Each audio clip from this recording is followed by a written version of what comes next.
दोस्तों, महाभारत, जिसे भारतीय इतिहास का धर्म युद्ध कहा जाता है, एक ऐसा विश्व युद्ध था जिसमें भारत, जिसे उस समय आर्यव्रत कहा जाता था, जो आज के भारत से 2 से 3 गुना ज्यादा बड़ा था, उसमें मौजूद लगभग सभी राजाओं ने उस समय इस युद्ध में भाग लिया था। महाभारत के युद्ध के दौरान पूरे आर्यव्रत के सभी राजाओं ने कौरवों और पांडवों की सेना में शामिल होकर इस युद्ध में भाग लिया था, जिसके कारण कौरव और पांडवों की सेना में मौजूद सभी सैनिकों की अगर गिनती की जाए तो वह 50 लाख के नंबर को पार कर जाती है।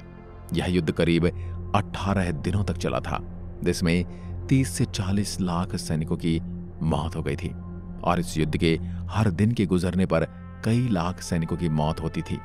कहा जाता है कि जिस भूमि पर यह युद्ध हुआ था उस पर इन सैनिकों का इतना खून बहा था कि आज भी वहां की मिट्टी का रंग लाल है। लेकिन यह तो थी युद्ध की बात, पर क्या आपने कभी सोचा है कि उस समय इतने बड़े महाभारत के युद्ध के दौरान 50 लाख सैनिकों के भोजन का प्रबंध आखिर कैसे हुआ होगा? आखिर किसने इतने सैनिकों का खाना बनाया होगा? और हर दिन सैनिकों के नंबर की कमी आने पर उनके भोजन का हिसाब कैसे रखा गया होगा? तो चलिए फिर आज की इस वीडियो में जानते हैं इस रहस्य का सच।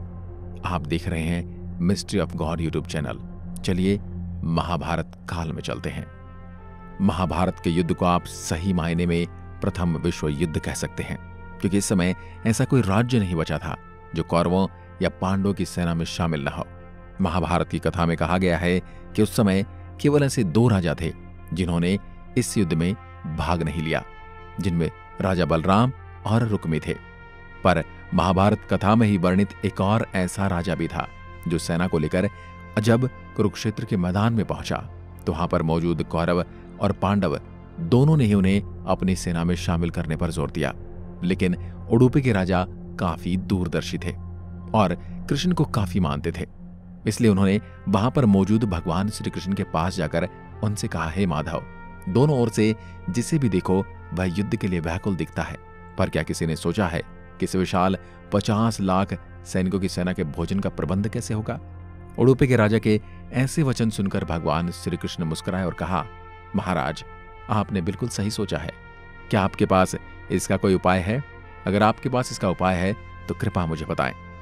श्री कृष्ण भगवान के ऐसे वचन सुनकर उडुपी के राजा ने भगवान श्री कृष्ण से कहा कि हे माधव, दोनों भाइयों और परिवारों के बीच की इस लड़ाई को मैं उचित नहीं मानता, लेकिन धर्म की स्थापना के लिए यह जरूरी भी है, इसलिए मैं इस युद्ध में भाग नहीं लेना चाहता, पर इस युद्ध में मौजूद सभी सैनिकों के भोजन का प्रबंध करना चाहता हूं। राजा की बात सुनकर भगवान श्री कृष्ण ने मुस्कुराते हुए कहा, महाराज, आपका कहना बिल्कुल उचित है। इस युद्ध में 50 लाख से ज्यादा सैनिक मौजूद हैं और इतने सैनिकों के भोजन का प्रबंध भीम और आपके अलावा कोई नहीं कर सकता। अगर आप इन सैनिकों के भोजन का प्रबंध देखोगे तो हम उस ओर से निश्चिंत रहेंगे। अतः मेरी प्रार्थना है कि आप दोनों ओर से सैनिकों के भोजन का प्रबंध करें। भगवान श्री कृष्ण की यह बात सुनकर उडुपी के महाराज और उनकी विशाल सेना ने महाभारत में मौजूद सैनिकों के भोजन का प्रबंध शुरू किया, जिसके बाद युद्ध का पहला दिन था। उस दिन महाराज उडुपी ने दोनों ओर के सभी 50 लाख सैनिकों को भरपेट भोजन कराया। लेकिन यहाँ पर चौंकाने वाली बात यह थी कि 50 लाख सैनिकों के भोजन करने के बावजूद भी न तो भोजन में कमी हुई और न ही भोजन बचा। उनकी कुशलता देखकर सभी लोग प्रभावित थे। इसके बाद जैसे जैसे युद्ध आगे बढ़ा तो हर दिन करीब हजारों से लाखों लोगों की मौत होने लगी। लेकिन इसके पश्चात जब बचे हुए सभी सैनिक भोजन करते थे तो तब भी दोनों ओर से सेनाओं को भरपेट भोजन मिलता था और उसके बाद कोई भी अन्न का दाना नहीं बचता था। दोनों ओर के सैनिकों और राजा को यह समझ नहीं पा रहे थे कि आखिर उडुपी के महाराज ऐसा क्या जादू कर रहे हैं और वह आखिर ऐसा कैसे कर पा रहे हैं, क्योंकि इतनी विशाल सेना के सैनिकों का भोजन प्रबंध करना और इतना बड़ा काम है, उसके बावजूद अपने काम में इतना निपुण होना किसी चमत्कार से कम नहीं था। इसी तरह दिन बीतते गए और करीब 18 दिनों के बाद युद्ध समाप्त हो गया। युद्ध में पांडवों की जीत हुई और कौरवों की हार। इसके बाद युधिष्ठिर को राज सिंहासन मिला और राज्य अभिषेक के दौरान जब दरबार पूरी तरह से भरा था तब युधिष्ठिर अपने आप को रोक नहीं पाए और उन्होंने उडुपी के महाराज से पूछ ही लिया कि महाराज, सभी हमारी प्रशंसा कर रहे हैं, कैसे हमने कौरवों की विशाल सेना को हराया, जिसका प्रतिनिधित्व भीष्म पितामह और ज्येष्ठ भ्राता कर्ण जैसे महारथी कर रहे थे। किंतु मुझे लगता है कि हमसे ज्यादा तो प्रशंसा के पात्र आप हैं, जिन्होंने न केवल इतनी विशाल सेना के लिए भोजन का प्रबंध किया, बल्कि ऐसा प्रबंध किया कि भोजन का एक दाना भी व्यर्थ नहीं हुआ। तो मैं आपसे आपकी कुशलता का रहस्य जानना चाहता हूं। महाराज युधिष्ठिर के ऐसे वचन सुनकर उडुपी के राजा ने कहा, महाराज, अपने महाभारत के युद्ध में विजय पाई है, पर अगर मैं आपसे पूछूं कि आप इस विजय का श्रेय किसे देंगे तो वह कौन होगा?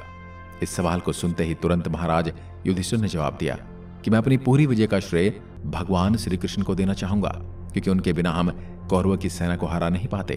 उनकी सूझबूझ और चमत्कार का ही खेल है कि हम पांडव इस महाभारत युद्ध में विजयी हुए हैं।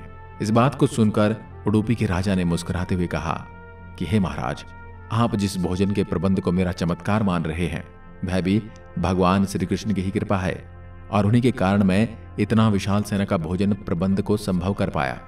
इस बात को सुनकर वहां बैठे सभी दरबारी अचंभित हो गए।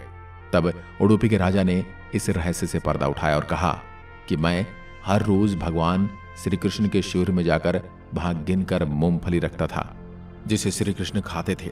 जिसके बाद जब मैं अगले दिन शिविर में जाता तो उन मूंगफली को गिनता था और देखता था कि आखिर श्री कृष्ण ने कितनी मूंगफलियां खाई हैं।